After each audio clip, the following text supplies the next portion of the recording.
Dabhoi one વિભાગની કચેરી 5 વર્ષથી જર્જરિત, અધિકારીઓ ઝૂંપડપટ્ટીમાંથી વહીવટ ચલાવવા મજબૂર. જળ ઝાખરનું પણ સામ્રાજ્ય. ચોમાસામાં મગર અને ઝેરી સાપના રેસ્ક્યુ બાદ રાખવા ક્યાં? નવી કચેરીના અભાવે કર્મચારીઓમાં ભારે મુશ્કેલી. ડભોઈ એક તરફ ગુજરાત સરકાર ગુજરાત મોડેલના મોટા મોટા દાવાઓ કરી રહી છે, તો બીજી તરફ ડભોઈ તાલુકામાં પ્રકૃતિ અને વન્યજીવોના રક્ષણ માટે કાર્યરત વન વિભાગ પોતે જ ઓવરટાઈમ મુશ્કેલીઓનો સામનો કરી રહ્યો છે. ડભોઈ શિનોર ચોકડી પાસે આવેલી વન વિભાગની મુખ્ય કચેરી છેલ્લા 5 વર્ષથી અત્યંત કંડમ હાલતમાં ફેરવાઈ ગઈ છે. પરિણામે કચેરીના અધિકારીઓ અને કર્મચારીઓ ધરમપુરી પાસે આવેલી એક નાની ઝૂંપડી જેવી જગ્યામાં કામચલાઉ આઉટપોસ્ટ બનાવીને વહીવટ ચલાવવા મજબૂર બન્યા છે. ચોમાસામાં વન્યજીવોના રેસ્ક્યુ સામે મોટો પડકાર.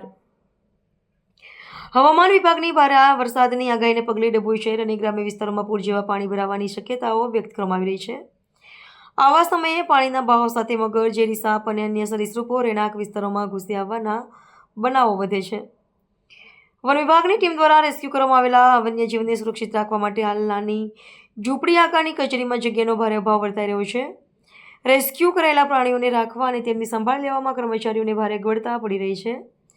જૂની કચેરી પાસે વિશાળ જગ્યા પણ ઇમારત બિનઉપયોગી શિનોર ચોકડી સ્થિત જૂની કચેરી પાસે પર્યાપ્ત અને વિશાળ જગ્યા ઉપલબ્ધ છે, પરંતુ ઇમારત જર્જરિત થઈ ગઈ હોવાથી અકસ્માતના ડરે કર્મચારીઓએ ત્યાંથી સ્થળાંતર કરવું પડ્યું છે.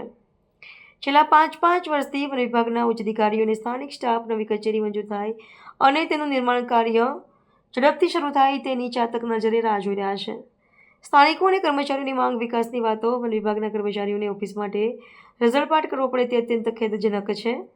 ચોમાસાની ઋતુને ધ્યાનમાં રાખીને તથા વન્યજીવો અને માનવ વસ્તીની સુરક્ષા ખાતર વહેલી તકે નવી આધુનિક કચેરીનું નિર્માણ કરવામાં આવે તે અત્યંત જરૂરી